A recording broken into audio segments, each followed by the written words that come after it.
Halo, Assalamualaikum warahmatullahi wabarakatuh. Berjumpa lagi dengan Bu Guru Riana. Pada kesempatan kali ini kita akan membahas materi mengenai hubungan antar garis.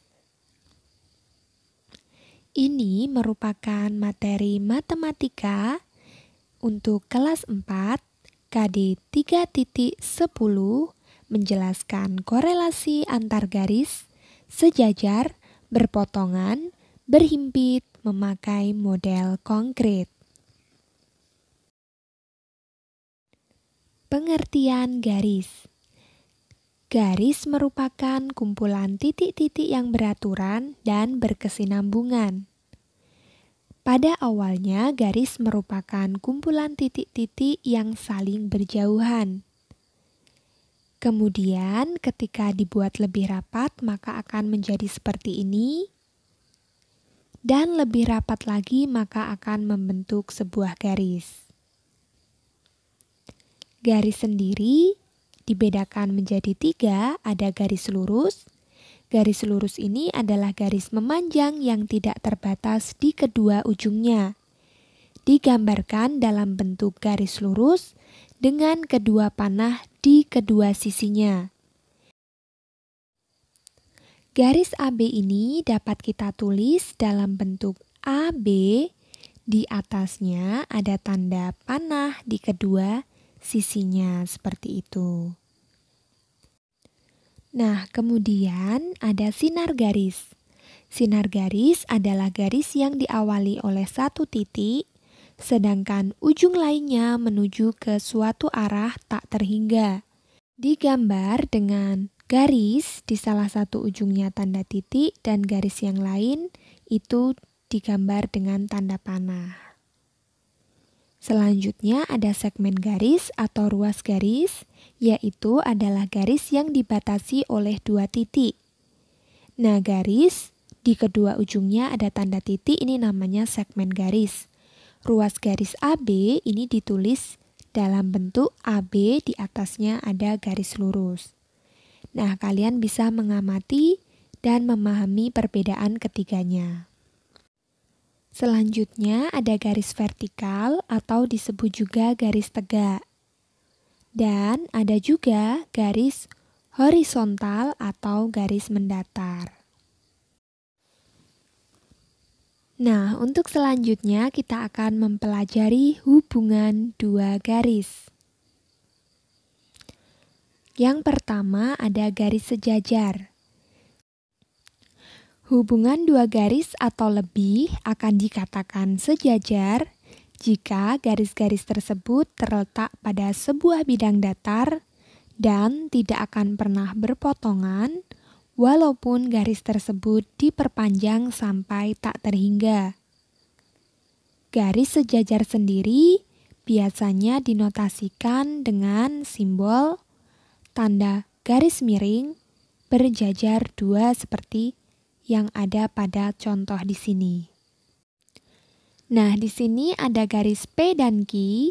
Garis P dan Q ini merupakan garis sejajar ditulis dengan P dua garis miring Q atau P sejajar Q. Nah, sedangkan garis S dan T ini merupakan garis yang tidak sejajar. Nah, selanjutnya kita akan mempelajari contoh garis yang sejajar yang ada dalam kehidupan. Yang pertama ada rel kereta api, ini merupakan garis sejajar. Dan yang kedua adalah senar gitar. Jadi senar gitar satu dengan senar gitar yang lain, ini menunjukkan garis yang sejajar. Dan contoh yang lainnya itu adalah zebra cross, ini juga merupakan garis sejajar. Nah, selanjutnya adalah sifat-sifat garis sejajar. Yang pertama, melalui satu titik di luar suatu garis, hanya dapat ditarik tepat satu garis yang sejajar dengan garis tersebut. Nah, di sini melalui titik M dapat dibuat tepat satu garis yang sejajar dengan garis N. Yang kedua, Jika suatu garis memotong salah satu dari dua garis sejajar, maka garis tersebut akan memotong garis yang kedua. Nah, di sini garis M dan N itu sejajar, garis K itu memotong M, maka garis K juga akan memotong N, seperti itu.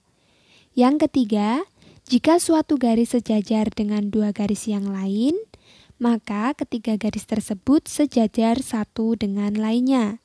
Nah, di sini garis M, ini sejajar N, sejajar O. Maka garis M sejajar N, M sejajar O, dan N juga sejajar O. Selanjutnya adalah garis berpotongan. Dua garis dikatakan berpotongan apabila dua garis tersebut pada satu bidang datar dan berpotongan di salah satu titiknya. Nah, di sini M itu berpotongan dengan N. Garis M dan N merupakan garis saling berpotongan dan titik O adalah titik potongnya. Dua garis juga dikatakan berpotongan tegak lurus apabila garis tersebut terletak pada satu bidang datar dan membentuk sudut 90 derajat. Garis yang berpotongan tegak lurus dinotasikan dengan simbol T yang terbalik. Nah, di sini garis K dan L itu berpotongan dan tegak lurus, berpotongan tegak lurus. Ditulis K, tegak lurus, L, seperti itu. Nah, contoh garis yang berpotongan dalam kehidupan. Ada yang pertama adalah rel kereta api yang saling bertemu. Yang kedua adalah kayu jendela. Dan yang ketiga adalah besi pagar yang berpotongan seperti itu. Selanjutnya adalah sudut yang terjadi jika dua garis sejajar dipotong sebuah garis. Jika terdapat dua garis sejajar yang dipotong oleh sebuah garis, maka akan terbentuk beberapa sudut. Yang pertama adalah sudut-sudut sehadap. Yang kedua adalah sudut-sudut dalam berseberangan. Yang ketiga adalah sudut-sudut luar berseberangan. Dan yang keempat adalah sudut-sudut bertolak belakang. Nah, kita lanjut, ada sudut-sudut sehadap. Sudut-sudut sehadap di sini adalah sudut 1 itu sehadap dengan sudut 5. 1 sehadap dengan 5. Sudut 2 sehadap dengan sudut 6. 2 sehadap 6. Sudut 3 sehadap dengan sudut 7. 3 sama dengan 7. Dan selanjutnya sudut 4 sehadap dengan sudut 8. 4 sehadap dengan 8.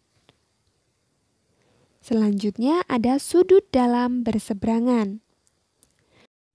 Sudut dalam berseberangan ini adalah sudut-sudut yang berada di dalam dua garis sejajar ini.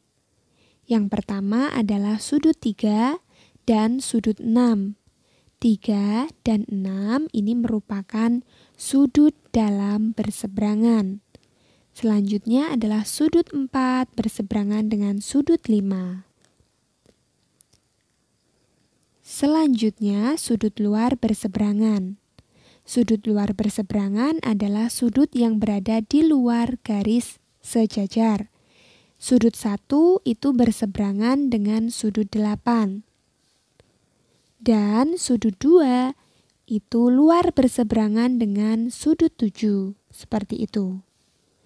Dan yang terakhir adalah sudut bertolak belakang. Sudut bertolak belakang ini memiliki besar yang sama. Nah, yang pertama adalah sudut 1 itu bertolak belakang dengan sudut 4. Sudut 2 bertolak belakang dengan sudut 3. Sudut 5 bertolak belakang dengan sudut 8. Dan sudut 6 ini bertolak belakang dengan sudut 7 seperti itu.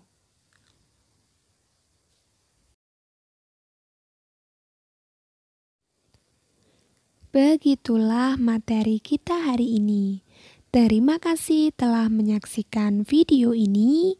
Jangan lupa subscribe, like, dan share ya. Assalamualaikum warahmatullahi wabarakatuh.